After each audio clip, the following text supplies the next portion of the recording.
So guys, I've done a couple videos on this egret.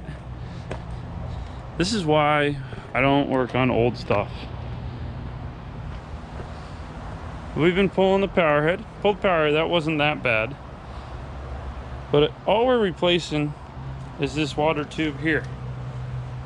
To do that, we had to pull basically this whole motor apart.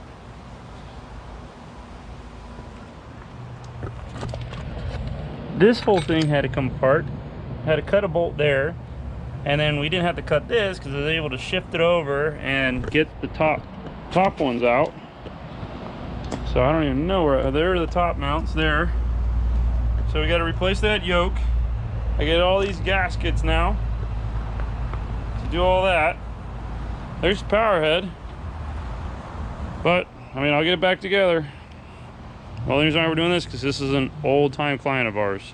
So we do take care of our clients that have older motors, but we try to push them into new motors if they could afford it. I'm gonna call him before I order the rest of the parts just to make sure he wants me to go forward on this. But we got a part. So back to the parts room though we go.